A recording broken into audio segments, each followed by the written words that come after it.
Hello, everyone. Thank you for tuning into the Go Big Live Real Estate Investors Podcast. I am your host, Matt Drouin. I have an amazingly awesome special guest on today. A lot of adjectives here. We have Scott Edward on. Scott's journey started with a real estate license. Same thing with me here. But he soon discovered a success in the mortgage industry. Climbing the corporate ladder, he became a vice president, leading teams and gaining valuable experience. But his passion for real estate development led him to embark on his own ventures, buying and selling properties with a volume exceeding $24 million. Today, we're going to dive into Scott's inspiring story, uncover the lessons he's learned along the way, from house hacking and flips, new developments to commercial deals. Scott's wealth of experience will provide valuable insights for aspiring investors. Scott Edward, thank you for coming on the show. Thank you for having me, Matt. So I'd like to start off the show with, you were born and now you're here.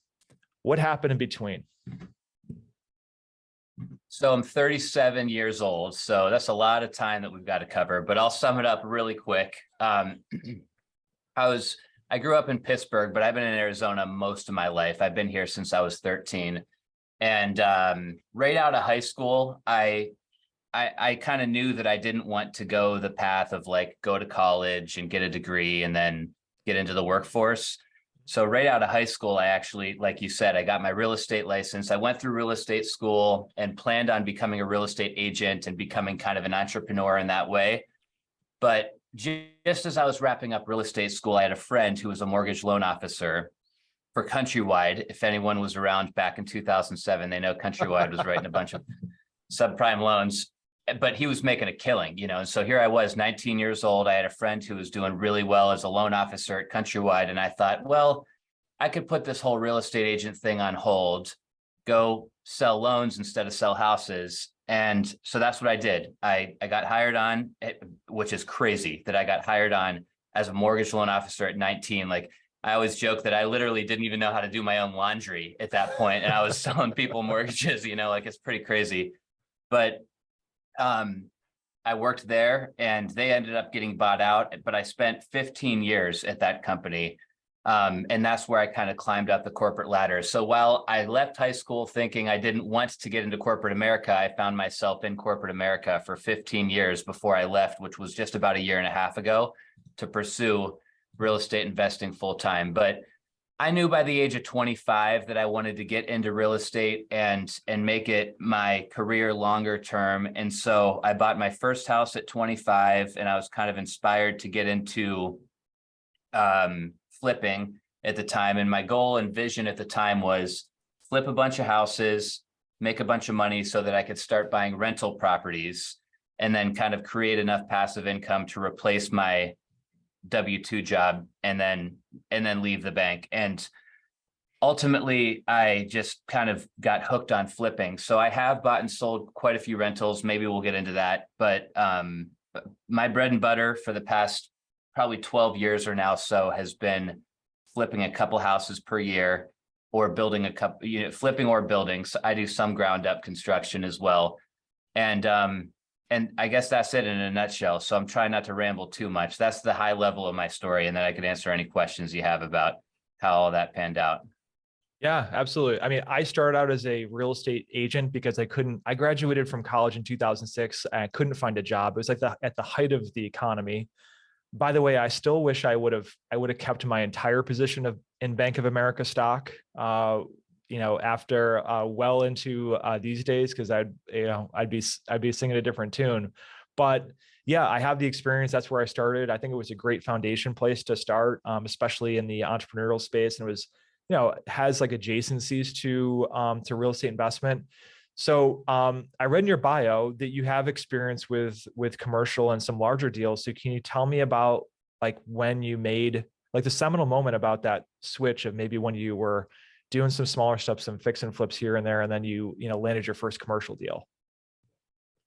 Yeah, sure. So I started with my first house, which was kind of a house hack where basically I just had some roommates and they helped offset my mortgage. And then I flipped my first house, which was out here at the time, an entry-level house was you pay 300,000, you put 50 into it, you sell it for 400,000, right around that price range. And I continued to flip these more entry-level houses around here over the next couple of years. I built my first house from the ground up in 2017. So that was a spec build where I bought an old block house, tore it down, and then rebuilt it. That was a crazy story in and of itself. And so I started accumulating all these, like kind of a collection of experience, flipping houses, house hacking. Then I did my first ground up construction. I did a luxury deal. I'd never done anything luxury, and it also happened to be hillside. So I learned a lot about like hillside development, which is very unique and kind of a nuanced process. And so as I continued to collect all of this experience and think about my future, I started getting really drawn to commercial real estate. I know a lot of people are like, I want to buy a bunch of apartment complexes, and that's the way to do it, because if you've got 10 or 20 or 50 or 100 doors, you're kind of diversified. Mm-hmm. But in my mind, and this was sort of influenced by a mentor of mine, I really had no interest in apartments. I wanted to buy like office, retail, medical, anything other than apartments, and ideally double or triple net leases. That's kind of what I was like really attracted to. And so I started putting that energy out there, like meaning getting in touch with different commercial brokers, telling residential brokers that, hey, I'm trying to get into commercial real estate. And so please bring me any deals that might come your way. And my first commercial deal, I wouldn't really even consider a big one. So I don't know if it's like a good fit for this podcast, but it was more of a bite-sized commercial deal actually out in Chandler. And it came to me through one of these connections I made whenever I was putting it out there that I was really looking for something commercial. And it was a small medical condo unit in Chandler. It was vacant. I don't want to get into too much detail about the doctor, but basically he decided that he was going to retire. And so the doctor owned the building. He decided he was retiring and vacating the place. And so I looked at that as a value add opportunity, that I would be buying a vacant medical building in a great location. And so I went after it, and it was really scary, like everything about it. Like, where am I going to come up for the money for this deal? How do I get it leased? How do I know how much I can lease it for? What do I do during my due diligence period? Like, a million questions were running through my mind, but I knew that, like, fundamentally, this is a great building in a great location. I love medical. I think that medical like makes a lot of sense. Like, it's kind of recession proof in my mind. Like it's something that could weather any storm. Like, even during COVID, medical did okay. So anyways, that's the gist of my first deal and kind of what led up to doing that first deal. Yeah. Can we dissect it? Yeah, sure. So first of all, I would have never had the confidence to do that deal like 2 years prior or 5 years prior. So that's why I say that, like, all of those little things, like everything I did leading up to that moment, is what gave me the confidence that I could pull it off. And so I ended up, gosh, I should have all the details on this. This is sad, but I ended up buying for the place for something like 700,000. Mm-hmm. And so let's see. So there was a lot of back and forth with the offer, but the price that we ended up landing on was significantly lower than the original asking price, like 35% lower or something. So we negotiated the price way down because the building was being delivered vacant. That was a huge negotiating factor for me. And then when I entered the due diligence period, I ended up connecting with a local commercial broker who specialized in medical.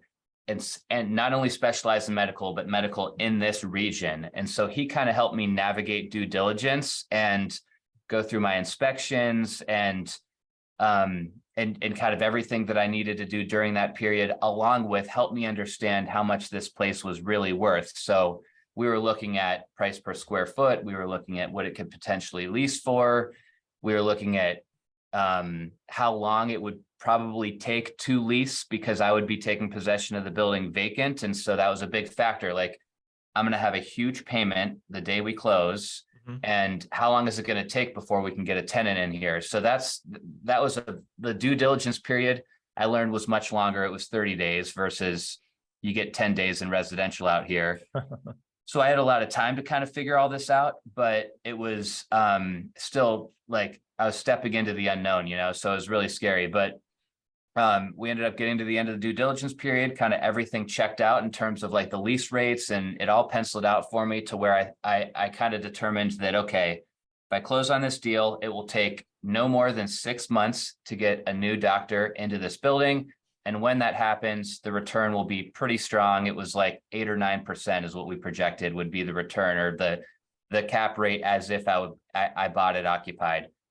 And so it worked. And I mean, in hindsight, as I'm talking through this, I definitely fumbled through it. Like this is like another one of those cases of like, I can't believe I pulled it off. And it was actually, in some ways, probably there was probably some things that I missed during that due diligence window, but I had the guts to go after it, and I did. And I'll sum all this up by saying that we closed on the deal, marketed the heck out of this property for rent, and ultimately a tenant came forth, a doctor came forward who said, I love this building so much, I actually want to buy it. So we negotiated a deal within 3 or 4 months of me buying the building vacant to sell it to this other doctor who wanted to be an owner user. So unfortunately, I never got to hold that one as a rental, but I learned a lot for sure about the like commercial due diligence process and everything. Damn. Yeah. Buying 100% vacant commercial building is definitely, takes some cojones, as they say. Yeah. Yeah. So let's back up a little bit. I mean, where were you looking? I mean, you probably, kissed a few frogs before you found this deal. Like, were you prospecting for these properties direct to owner? Were you combing LoopNet and Crexi? Just tell me about that in terms of the prospecting process. Yeah. So at that point, I hadn't actually been really aggressive in my efforts to find a commercial deal because I still didn't even really know what I was looking for. Like I said, I mean, I was like all over the place. Like I would buy it, whether it was office, medical, retail, whatever. I was kind of underwriting everything. I definitely used LoopNet a lot to go in there, download the OMs, study the heck out of them. Like, of course, they're all inflated and you have to kind of read between the lines. You can't always trust what you see on LoopNet. But at least like as an education tool, it was huge for me. So like I would just nerd out over these OMs on LoopNet constantly. And if I ran out of ones to look at in my market, I'd look into other markets and I would just try to understand like, okay, why is this deal worth what they say it's worth? Or if it's not, what is it worth? And so I just I went through this exercise again and again and again and again. And so that's a big part of, I think, what made me ready for this deal when the call came through, because I hadn't necessarily been like out there making offers and pursuing commercial deals. It just, in a way, kind of fell into my lap because one of the agents that I had talked to like 6 months prior happened to know this doctor that was retiring. So it was like a really kind of close to home deal. And I was able to be the first to be made aware of it because of that relationship. So I guess from that sense, it was an off-market deal, but it's not like I was sending direct mailers or like, like really going hard on trying to find this deal. It did kind of fall into my lap, which was nice. I was at the right place in the right time. And I guess I made the right person aware that this is what I was looking for. Okay. So you made the right person aware. So was this an agent that you found on LoopNet through, underwriting one of these deals and pulling the OM? No, believe it or not, this was a residential agent actually. Nice. So she had no experience with commercial, but she, so she kind of didn't even know what she had necessarily either. So that's what made it kind of challenging for me and this agent to even determine like, what was this building worth? Like it was like the blind leading the blind. Totally. Which is why I brought this other one into the mix. That's why I had to kind of then branch off on my own and say, okay, thank you. You brought me this deal, but I need to go find an expert who specializes in medical, commercial, this region. And so that's why I brought this other kind of like third-party agent into the mix to kind of help me and sort of hold my hand throughout the process, because yeah, it was the blind leading blind. That's the perfect way to put it. So this agent that you brought in, it was an agent that you brought in to help you walk you through the due diligence process?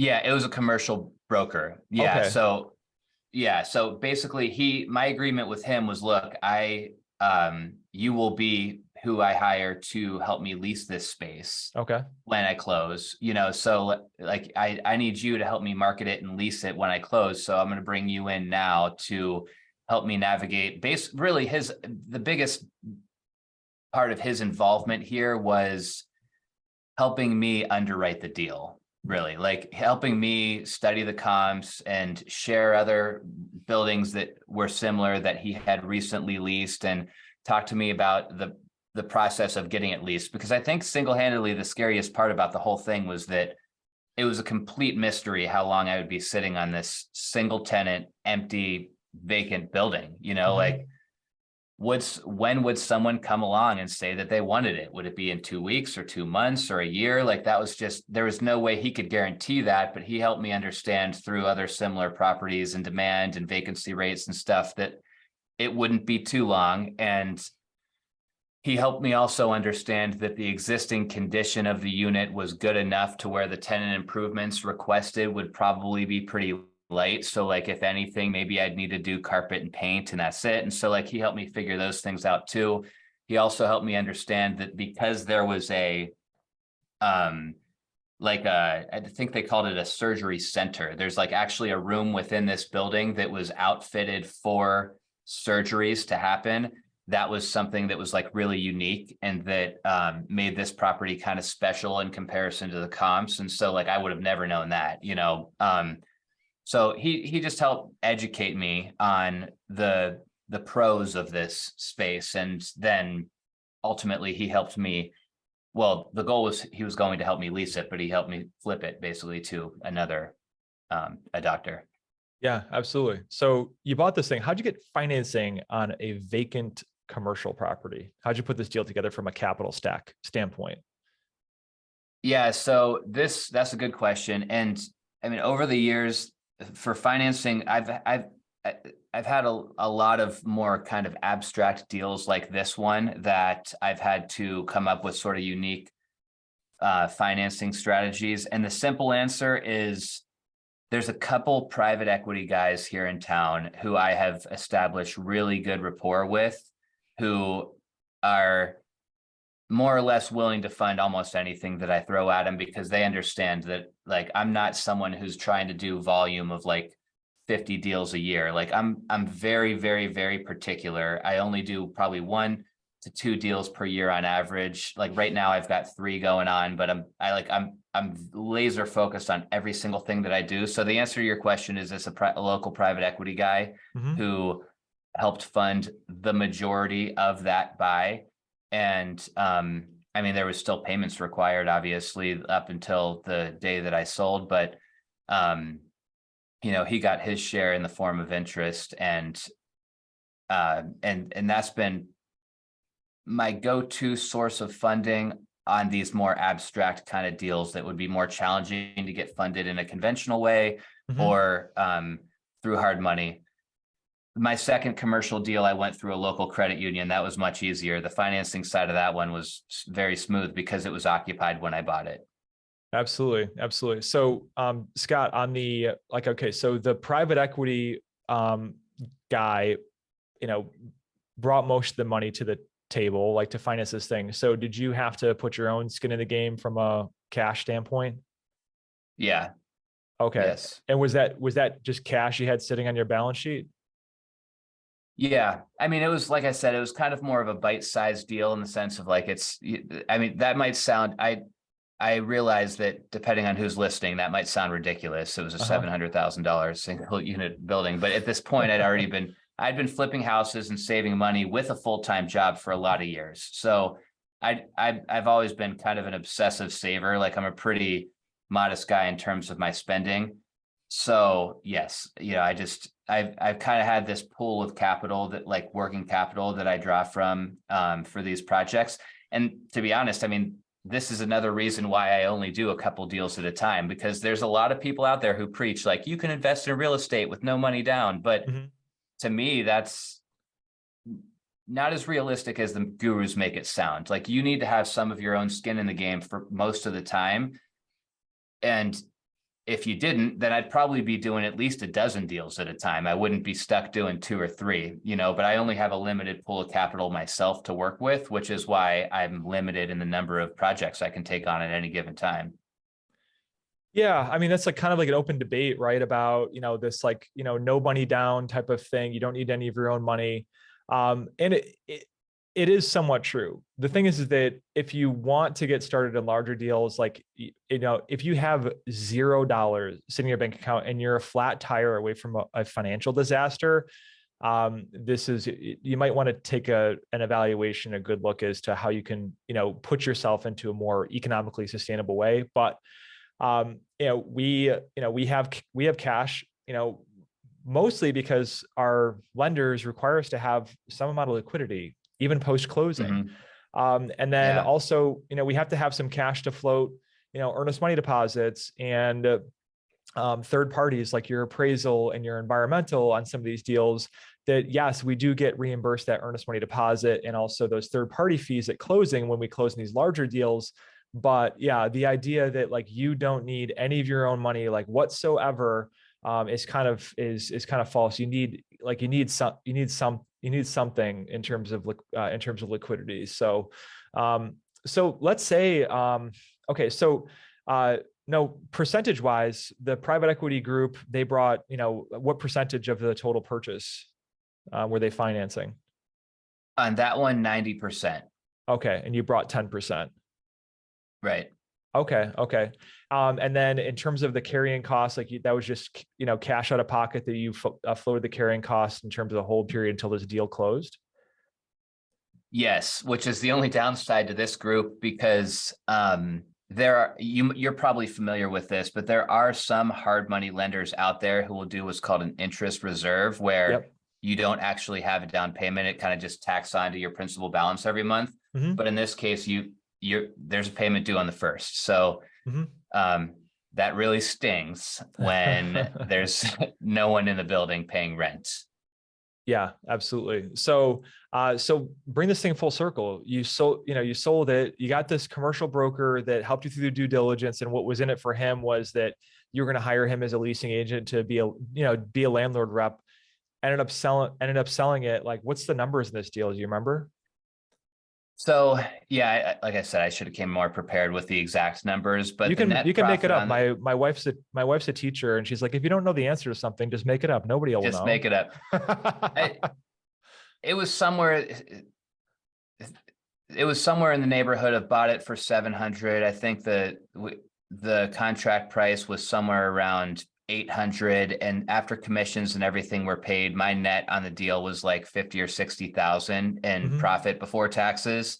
So it wasn't a huge payday in terms of like ROI, but it was in the sense that it only took a few months to turn it around like this. And I was really trying to decide whether or not it was the right fit for me whenever the offer came in, because I was looking at it as if we didn't take this offer and I decided to continue to wait and then place the tenant, and which in that case I would get a X return on my money.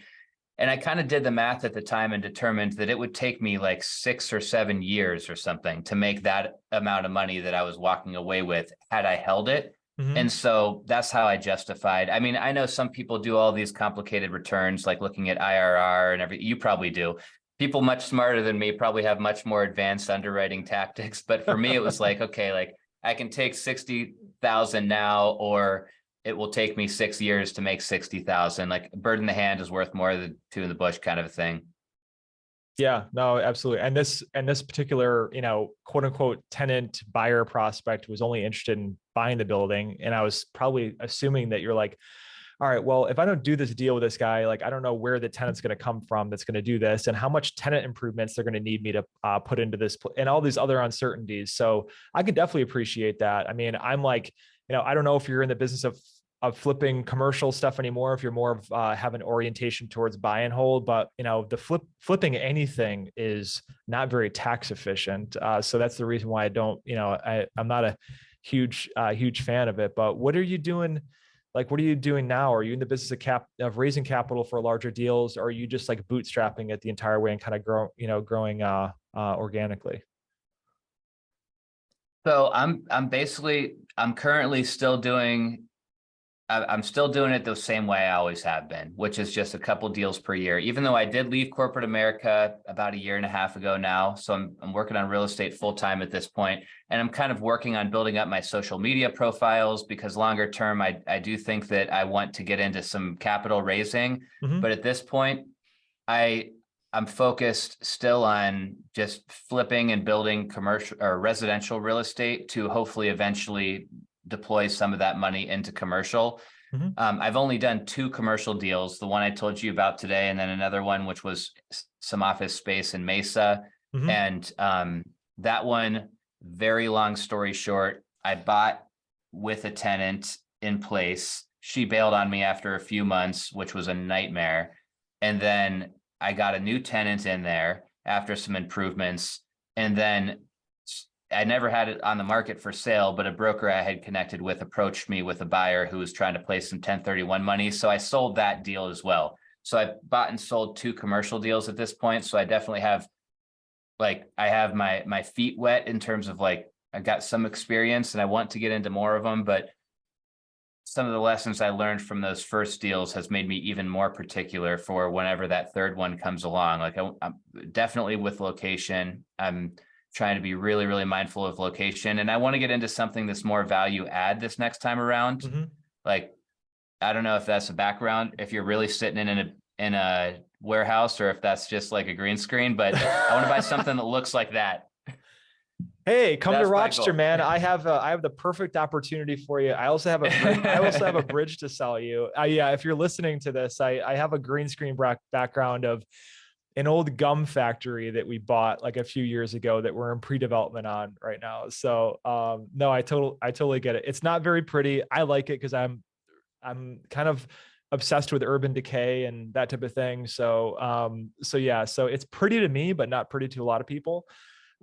So I guess, before we wrap up with the interview part of the show, kind of for those first 2 commercial deals, what were the key, a few key takeaways that you have as bullet points, that you learned in the process? On the first one, I think what I learned about the first one is how important location was, because that first deal actually was really, really prime in terms of location. In hindsight, I wish I didn't sell it. I would have loved to just hold on to that thing for the rest of my life, because even though I ended up, or I should give credit to my broker, ended up finding this doctor who wanted to buy the space, there was a really good amount of traffic, and the vacancy rates in the area were very, very low. And so I think that was the biggest takeaway on the first one, was that location is important, as they say, and it's equally important in commercial as residential. And on the second one, this situation that I had with that tenant who bailed on me just months after buying that deal took years off of my life. And in hindsight, I could have avoided this had I been better with my due diligence. I think that the things I again don't want to get into too much detail. There's actually, I have an active lawsuit against this tenant currently still to this day, and this happened years ago. So it's still currently weighing on me a bit, but I would have never bought this deal to begin with if I did better due diligence specifically around the quality of this tenant when I bought that deal. So I think that was my biggest takeaway on that one for sure. Mm-hmm. And I guess secondly, the fact that this second deal was also a single tenant building. This was not medical, this was office, but it was another single tenant deal. And it was I realized at that point that single tenant deals are very, very risky. It was a 7,000 square foot office space. So once she did bail, I came up with a plan with my broker to bring in an architect and kind of subdivide the 7,000 square feet of space, or propose to subdivide it into either 2 or 3 suites, which the HOA was on board with. And so long story short, I learned there that single tenant, especially a larger single tenant building, is a lot harder to fill. So those are all my lessons, I guess. Location's important, do better due diligence on the tenant, and don't buy single tenant buildings if you can avoid it. Try to diversify a bit by having 2 or 3 or more units. Absolutely. Scott, golden advice. Thank you so much for coming on. For those of you listening right now, we're going to have a live Q&A session with Mr. Scott Edward with our live studio audience. So if you want to have discussions with guys like Scott, like Titans that we've had on the show, like Gino Barbaro and Stephen Libman, definitely join Facebook, our Facebook group, the Go Big Live Real Estate Investors Group, to get in on the live Q&A with our fantastic guests. For now, we're signing out. Thanks again, Scott. Thanks, Matt.